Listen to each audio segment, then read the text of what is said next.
이 땅에서 우리들이 한정된 시간 속을 살아갈 때 정말로 잘 산다고 하는 게 뭘까? 잘 살기 위해서 맨 먼저 우리에게 회복되어야 할 것이 있다고 한다면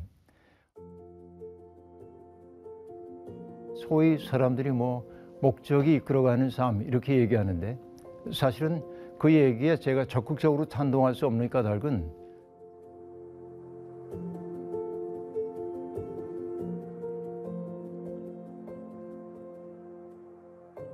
잘 산다고 하는 내용을 한 방향으로 얘기하는 건 매우 어려운 일인 것 같아요. 사람마다 잘 산다고 하는 기준이 다 다르겠죠.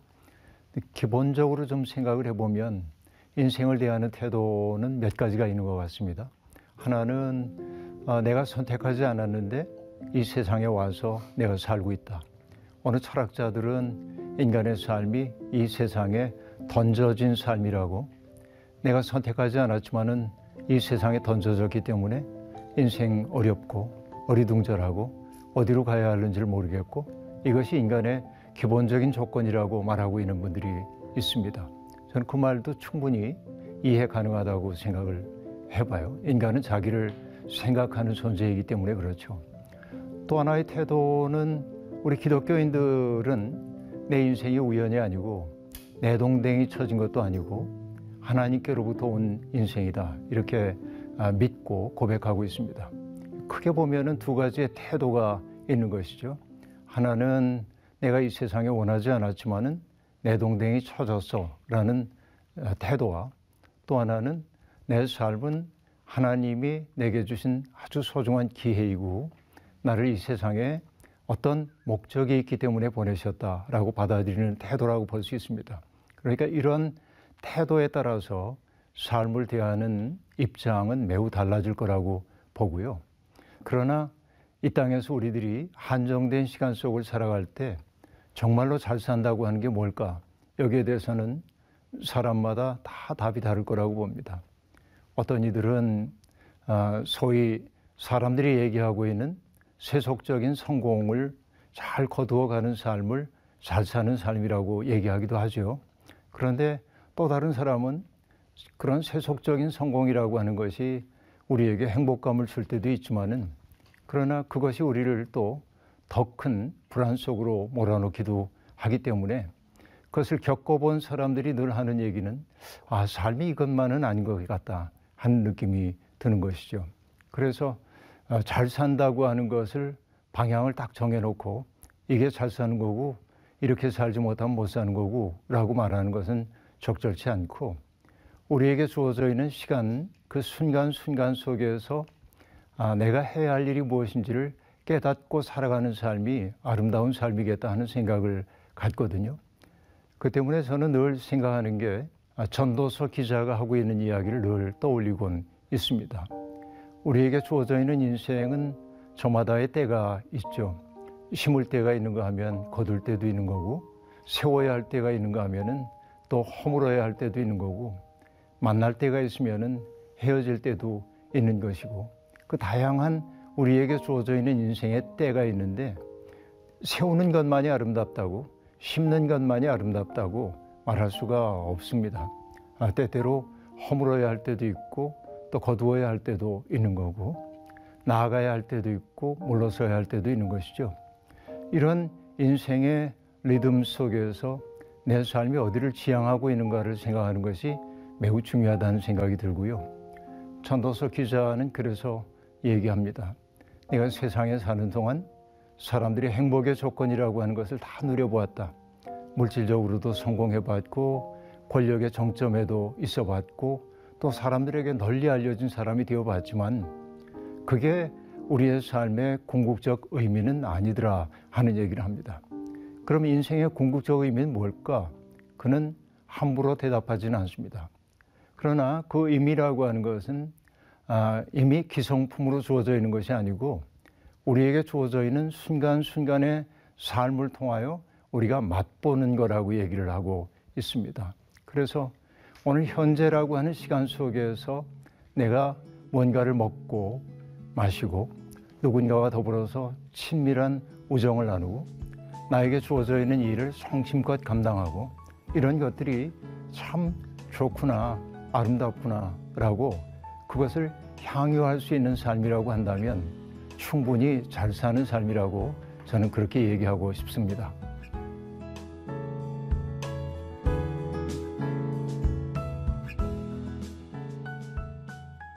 하나님이 세상을 창조하시고 보기에 좋았다고 하셨거든요. 다 보기에 좋았다 했는데 한 가지 보기에 좋지 않았다고 한 것이 있습니다. 사람이 홀로 있는 것이 보기에 좋지 않았다고 얘기하거든요. 그래서 하나님이 아담이 쓸쓸해하는 모습을 보고 아담에게 돕는 짝을 좀 만들어줘야겠다 하고 하나님이 맨 먼저 하시는 일은 동물들을 만들어서 아담 앞에 이끌고 오는 거거든요. 성경은 아담이 그 동물들에게 이름을 붙여주었다고 얘기를 하고 있습니다. 그런데 아담의 그 존재론적 쓸쓸함이 사라지지 않는 것처럼 보여요. 그런데 이 사건을 두고 조나선 섹스라고 하는 영연방의 최고 랍비였던 분이 어떤 이야기를 하냐면 하나님이 흙으로 동물을 빚어서 아담 앞에 이끌고 오신 까닭이 뭘까 질문을 하고 스스로 답합니다. 함께 경탄하자고 라고 말합니다. 그가 하는 그 얘기를 들으면서 저는 무릎을 쳤습니다. 인간이 가장 인간다울 때는 언제인가? 하나님의 세계를 바라보면서 놀랄 줄 아는 마음이 참 좋구나. 그 경탄이야말로 인간 존재의 가장 심오한 핵심일 수도 있겠다 하는 생각을 해보았습니다. 하나님도 당신이 창조하신 세상을 보고 보기에 좋았다고 말씀하셨거든요. 하나님 보시기에 좋았던 세상을 보고 우리가 함께 좋아할 수 있는 마음이 우리에게 있으면 참 좋겠는데 현대인들의 삶을 보면 그 경탄의 능력을 상당히 빼앗기고 살고 있다 하는 생각이 듭니다. 그것은 왜 그러냐면 우리에게 주어져 있는 아름다운 삶의 가능성을 세상이 우리를 한 방향으로 몰아가기 때문이라고 저는 늘 느끼고 있습니다. 세속적인 성공의 방향을 정해놓고 거기에 가기 위해서 오늘 우리들이 얼마나 노력해야 하는지를 어린 시절부터 끊임없이 주입식으로 교육을 받아오는 거죠. 바로 그런 삶은 경쟁을 내면화하고 사는 삶일 수밖에 없고 경쟁을 내면화하고 산다고 하는 것은 나의 외부에 있는 사람들을 잠재적인 경쟁자 혹은 적으로 인식하고 사는 거죠. 그때 나는 이웃들과 더불어서 친밀한 사귐, 이웃들 속에 있는 아름다움을 보아내고 기뻐하는 사람이 되기보다는 그들의 약점을 먼저 보는 사람일 수밖에 없는 거고 이것이 우리들 속에서 아름다운 세상을 보고도 향유할 수 없도록 만든 그런 현실이라는 생각이 늘 드는 것이죠. 그 때문에 잘 살기 위해서 맨 먼저 우리에게 회복되어야 할 것이 있다고 한다면 아름다움을 아름다움으로 향유할 수 있는 내적 능력이 우리에게 있어야겠다 하는 생각이 듭니다. 아름다움에 대한 적극적인 향유의 능력이 우리 속에 있을 때 내 속에 그렇게 결핍감이 커지지 않습니다. 세상이 우리에게 행복의 조건이라고 하는 것들이 내게 없다고 할지라도 내 속에 경탄의 마음이 있다고 한다면 그렇게 내가 비참하지 않다는 사실을 알게 되고 남들에게 행복의 조건이라고 여기는 것에 거리를 둘 수 있는 내적 여백이 생긴다고 저는 그렇게 생각하고 있어요.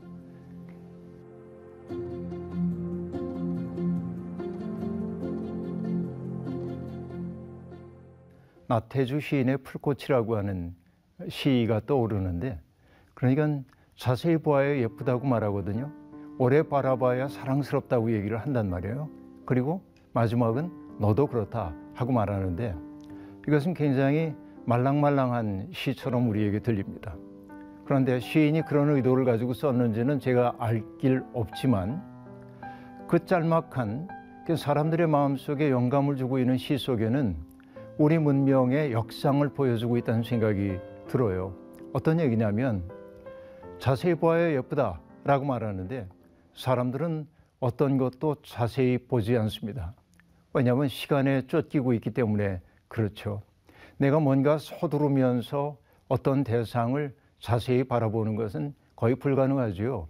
그 때문에 우리는 아름다운 것을 아름답게 보지 못합니다. 또 보면 오래 바라봐야 사랑스럽다라고 말하고 있는데 그 얘기는 거꾸로 얘기하면은 오래 바라보지 않는다라는 얘기입니다. 디지털 시대가 전개되면서 우리에게 주어져 있는 시간은 그 긴 시간이 아닙니다. 굉장히 짧은 시간으로 분절된 시간을 살고 있기 때문에 사람들은 어딘가에 머무는 능력이 너무 부족하게 되었습니다. 그러니까 어떤 대상을 보고 오랫동안 바라본다고 하는 이 습관이 우리에게 사라지고 있는데, 그 얘기는 거꾸로 얘기하면은 그래서 어떤 것도 사랑스럽게 보지 못하는 거죠. 사랑은 느림 속에서만 탄생하는 것이기 때문에 그렇습니다.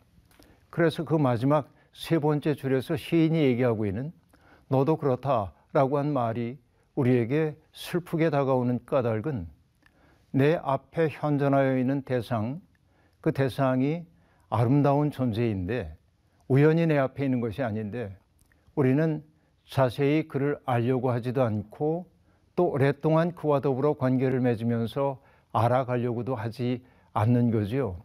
있는 그대로의 그의 모습을 보아주기보다는 내가 바라는 모습으로 그를 곡해하여 받아들이려는 태도가 우리 속에 내면화되어 있고, 그래서 우리는 내 외부에 있는 존재들을 사랑의 시선으로 바라보지 못하는, 그래서 저는 이것을 사람에 대한 낭비라는 생각을 하는데요. 이런 시대, 슬픈 시대 속에 우리들이 있습니다. 그래서 우리에게 중요한 것은 세상에 존재하는 것들이 우연히 존재하는 게 아니라 기적처럼 우리 앞에 있다는 사실을 절감하며 살 수 있다고 한다면 경탄의 능력이 우리에게 회복되지 않겠나, 그런 생각을 해봐요.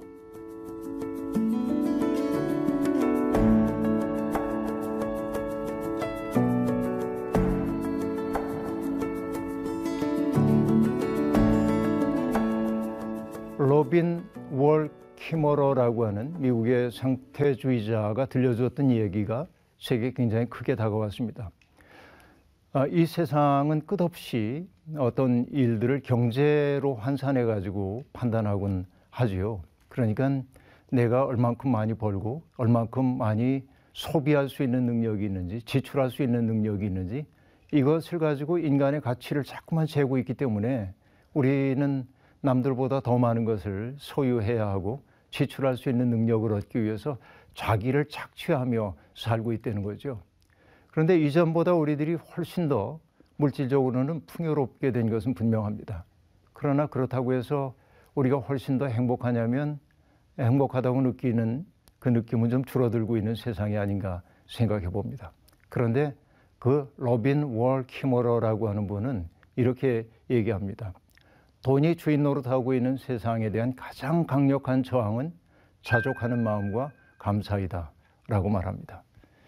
내가 누리고 있는 것들이 우연이 아니라 내게 선물처럼 주어져 있다는 사실을 알게 될 때, 사소해 보이지만 그게 얼마나 놀라운 기적처럼 내게 다가왔는지를 알게 될 때 자족하는 마음, 감사하는 마음이 우리에게 있게 되는 것이죠. 김현승 시인의 시에도 그런 구절이 나옵니다. 감사하는 마음, 바로 그것이 주인이 누구인지를 아는 마음이다 라고 말하고 있는데, 그러니까 내 삶의 주인이 내가 아니라 나를 보내신 분이라는 사실을 생각하게 될 때 우리의 삶이 기적임을 알게 되고 감사할 줄 알죠. 짐짓하는 감사가 아니라 나의 내면 속에 감사의 마음이 넘친다고 한다면 내가 그 마음으로 이웃들을 바라볼 때 나는 그렇게 싸늘한 시선으로 이웃을 바라볼 수도 없고요. 내 속에 넉넉함이 있을 때 타자들에 대해서 너그러워지고 나 자신의 실수에 대해서도 너그러워질 수 있죠. 어쩌면 그런 것들이 잘 사는 것인지도 모르겠습니다.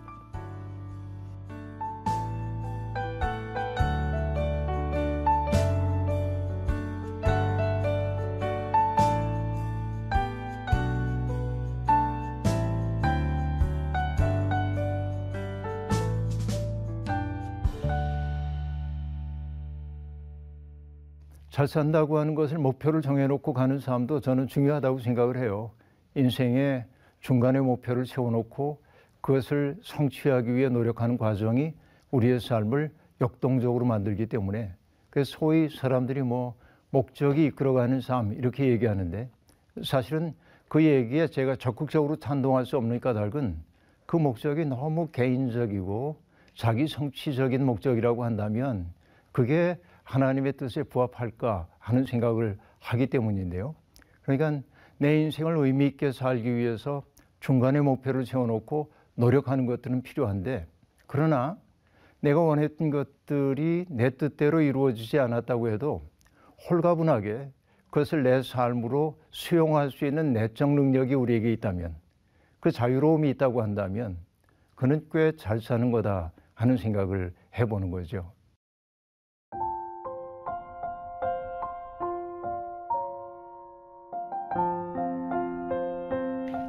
네, 우리 기독교인들에게는 이제 분명한 삶의 지향이 주어져 있죠. 그것은 바로 하나님 나라라고 하는 현실입니다.